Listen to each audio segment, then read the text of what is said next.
We got two teams that are in the 12-team playoff format where everybody's going, I don't know why they're here, and everybody's complaining. And so I thought I'd just give a little bit of reaction to let's pose this question. What team can actually get an upset this weekend? So if you're new to the channel and you like sports stuff, be sure to hit that like button. And like I said with this video, one thing that I wanted to talk about and make a video on is there a possibility, and are we looking at a reality of Tulane getting an upset versus Ole Miss, or JMU going into Eugene and upsetting the Ducks? And so I kind of wanted to just kind of talk and ramble a little bit when I go over this. And some things and some points that I wanted to make is, I think if we're just talking purity of football, I mean, there's a lot of people who love the group of five and everybody's like, oh, they earned their way in, blah, blah, this, blah, blah, that. I'm not going to look at it from that perspective. I'm looking at it from the perspective of, like, if we're just making fun, simple picks and predictions, like, yeah, everybody's going to pick Oregon and everybody's going to pick Ole Miss, because it's like, why would, Like, nobody's out here going, yeah, JMU. Unless you're a JMU fan, I get that. Or unless you're a Tulane fan, I get that. I mean, because I kind of felt this way a little bit with the SMU Penn State game that eventually led to the Boise State game, which is why I think there was a little bit of realignment between last year's playoff format and this year's playoff format. Don't worry, though, because once it's all said and done, whoever wins, whether Indiana wins, Ohio State goes back-to-back, Georgia, Oregon, whoever wins, they're probably going to change the playoff format again so that we don't have a situation that everybody's probably predicting going to happen this weekend, which is going to be blowouts. Did we forget what the last 4 home playoff games were last year as well? Also blowouts, I think. And it has nothing to do with equal competition, because it's like, okay, yeah, JMU, you won 11 games, you won your conference, sure, go. Tulane, you only lost 2. One of them was to Ole Miss, but you won. You beat North Texas.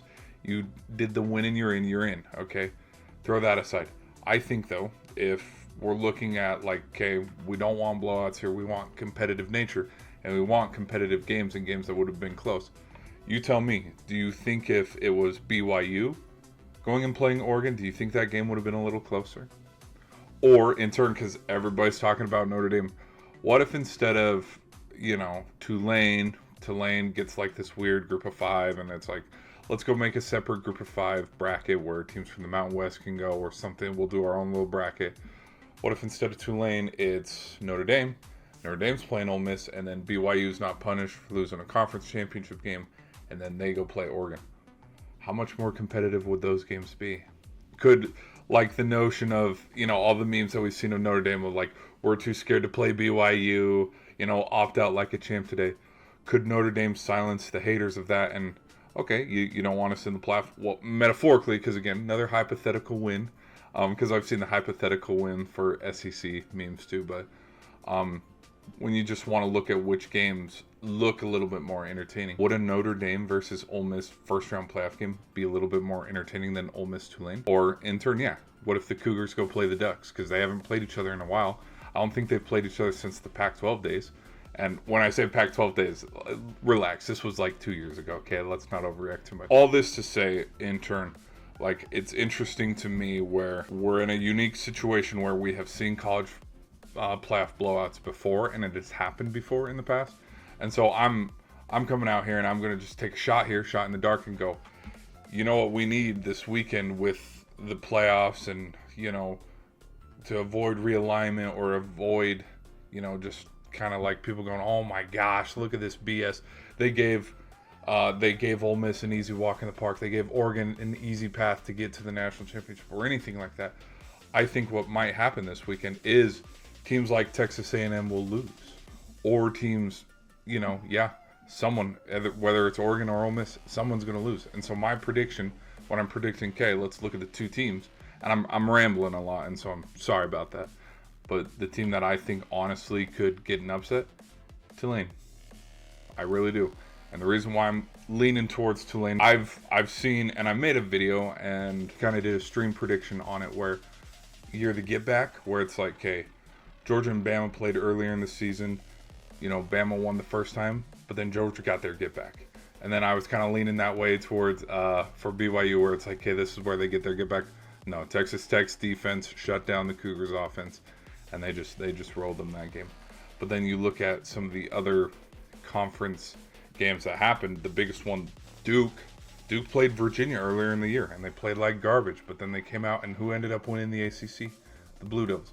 And so I'm looking, and I'm going, okay, this is where we could have a get back where Tulane and Ole Miss played earlier this year, same location. Game was not close. Rebels ended up, I think they won by a little over 20. I don't know if it was the 3 touchdown performance.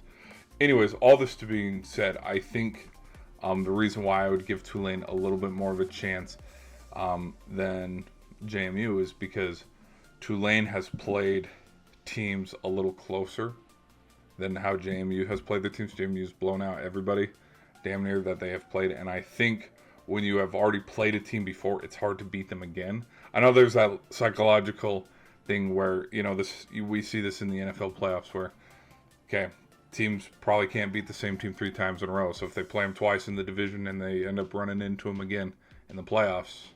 But I'm thinking that with everything that has happened with Ole Miss lately in this month of, you know, Lane Kiffin leaving, you know, leaving them high and dry, going to LSU, a lot of transfer portal talks, you know.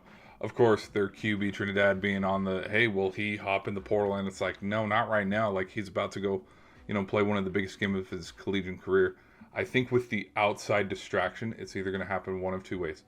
Either Ole Miss comes out here, whoops ass, and silences all the noise, or all the distraction from transferring from Lane Kiffin to Coach Golden is going to leave the door wide open for an upset to happen, because we have seen upsets in the bowl era, you know, BCS.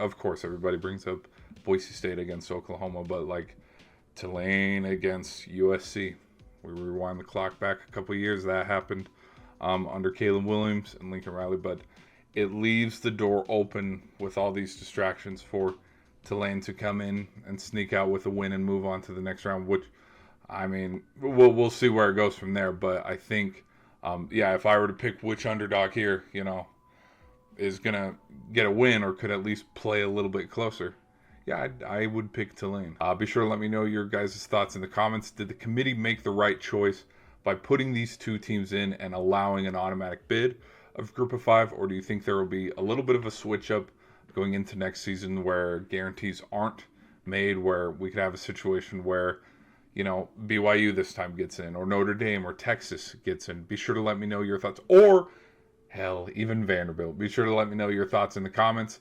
I'll catch you in the next video.